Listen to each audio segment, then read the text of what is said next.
Yes, mate. I thought I'd do a quick follow-up just on this sunroof drain issue. If you see my other video, I'll tell you how to do all that, etc., and put the pipe inserts. People criticise me because I didn't put pipe inserts. I didn't show you the pipe inserts. That's what they look like.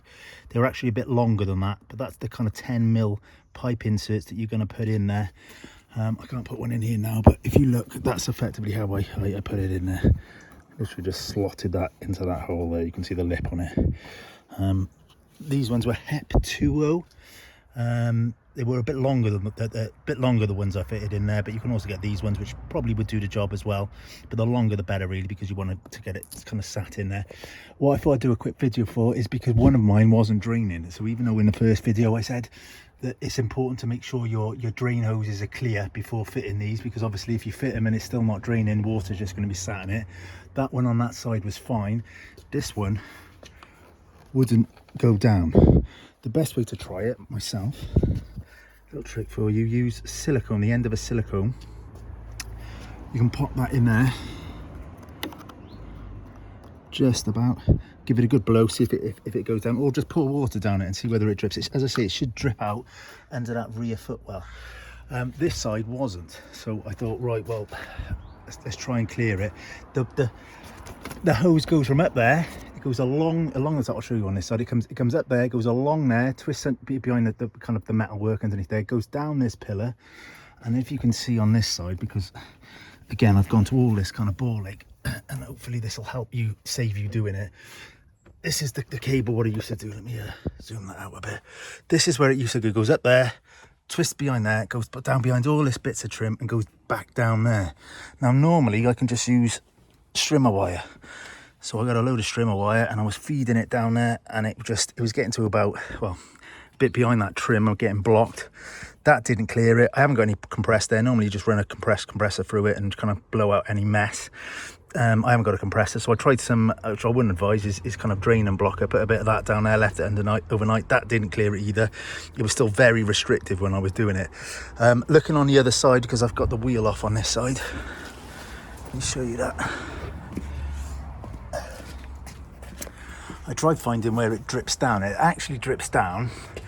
It just pours out here. If you're running water down, it just kind of pours out the back, but it's actually coming from up there. You can see where it's wet. I had to take all this panels off, and it actually comes out by here, out of the chassis itself, which again is just bonkers for Range Rover. Normally you'd think they'd have a, most cars have got like a little rubber hose that's kind of hanging down on it, and they pour it out there. But it just kind of drips onto here, and then when the water comes through it, it literally just soaks this and kind of drips down through it, which is piss poor to say the least.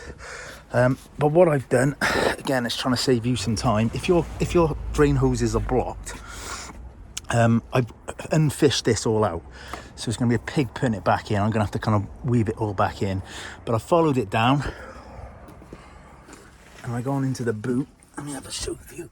And I found out where you can get to the other end of it in the boot. So here's your auxiliary battery. Let me move this out of the way because I've just cleared it. And it comes out here. This is the other end of it, and it's just pushed into that socket. You can pull that, comes out, and that's the other end of your drain, your sunroof drain hose. I would imagine it's the same on the other side as well. If you can see it, it's all mucky. That's what came out. That's all that was blocking it on my side. I run a strimmer wire up there. That cleared most of it out, and then I put that silicone end on it, gave it a big blow, and it's all clear now. It's all running absolutely fine.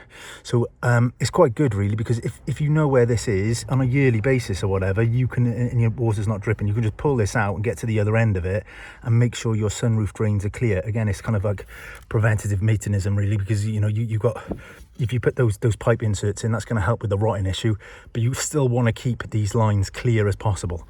But that's the easiest way to do it, I think.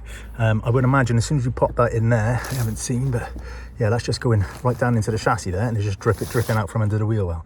So that's your whole sunroof drain line. It goes from there, up, across there, and up into the drain thing. So you know where both ends are, and you can clear them that way.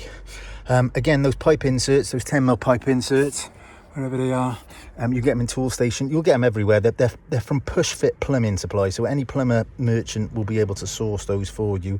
They're just 10mm, which isn't the normal size. Obviously normally you get 15mm or 22mm, but you get 10mm plumbing supply places where they'll do the inserts for plastic push fit fittings, but they're metal. Obviously you could get plastic ones to put in there, but in my opinion, if you epoxy them, you want metal on metal, and it's going to last. The bond is going to last a lot longer. Sorry. So yeah, I hope that helps some of you anyway. Again, as always, give me a subscribe if this is any help. Little bits like this I try to put up to help other people, and likewise, it's always good when I find a solution to a problem on YouTube. Thanks again.